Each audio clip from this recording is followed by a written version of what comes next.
is a field overgrown with thistles. They are no use to the farmer, who hates to see them on his land and tries to get rid of them. But they still continue to flourish because they are so well armed for the battle of life. For instance, here is a common kind of thistle, the spear thistle. The end of every leaf is like a spear in shape. There is no chance of this plant being killed off by animals eating it or stepping on it, for it is far too well protected.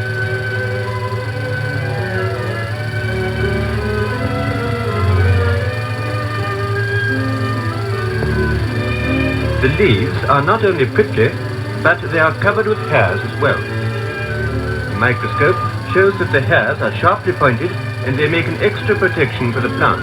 Higher magnification shows that the hairs are made up of cells full of a living substance that is always moving.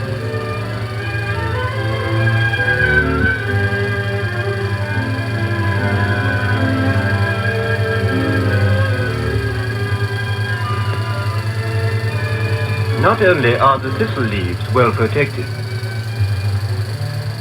the flower head is covered with prickles as well.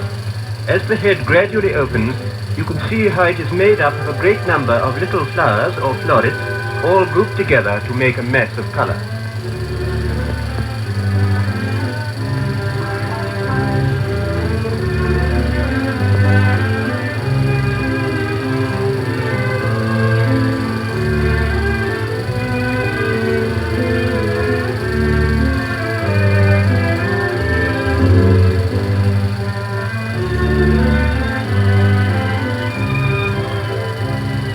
If we fade out the flower head, one single floret is left on the screen.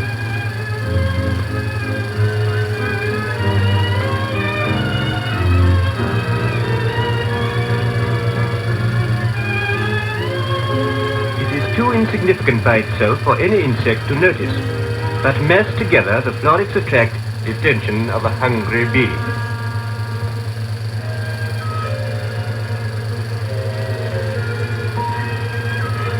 Here is the tip of a floret, and we see the stigma pushing out pollen which has been formed inside.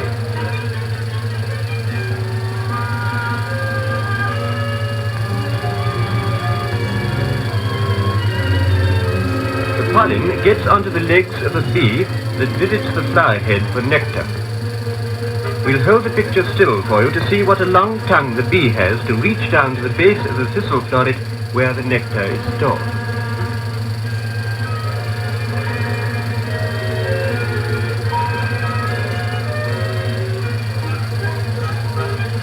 When the floret is a little older, the stigma divides into two. Another bee visits the flower head. It probably brings pollen on its body from a different thistle. As it moves about, it leaves a grain of pollen on the open stigma.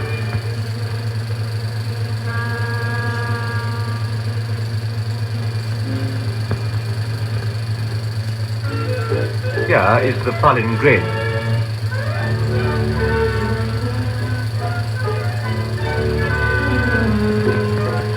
Puts out a tube which grows down the flower.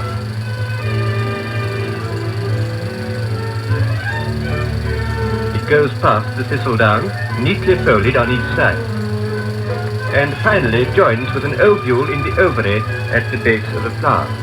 This ovule now ripens into a fruit. While this is happening, the flowers have faded away and the thistledown is growing. Each piece of down is still attached to a fruit. As the down grows away from the flower head, it pulls the fruit with it.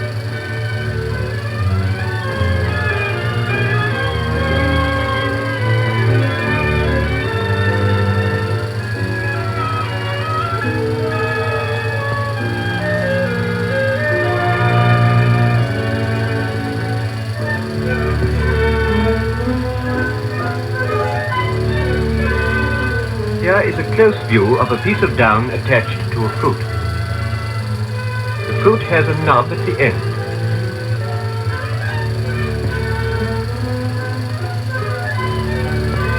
This knob fits exactly into an elastic ring in the middle of the thistledown.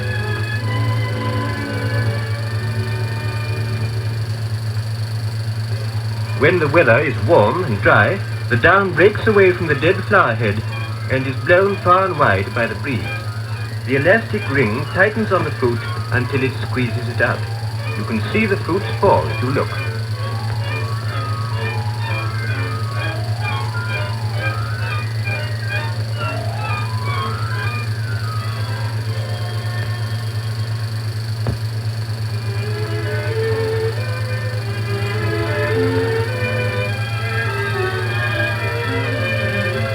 In case you weren't quick enough, here's one you can't miss. On the ground in warm and moist weather, the seed will begin to grow in about a day. The stem reaches upwards using the fruit case as a kind of battering ram which it finally throws off once it is well above the ground.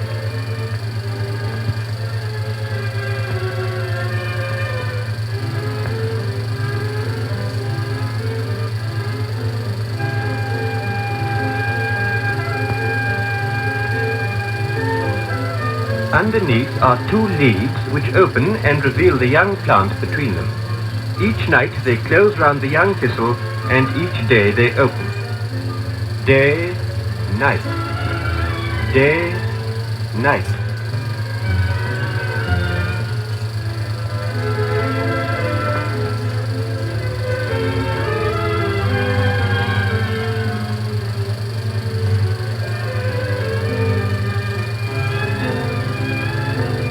While it is growing above ground, the root is boring its way into the soil below and developing root hairs with which it draws food from the earth.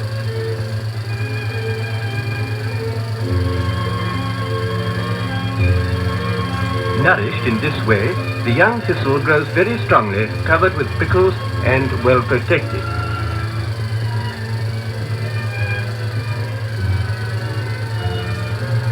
At this stage, the careful farmer cuts thistles down. If this plant is allowed to grow and flower, the downy seeds will blow away and produce hundreds more thistles that will cover the farmer's fields.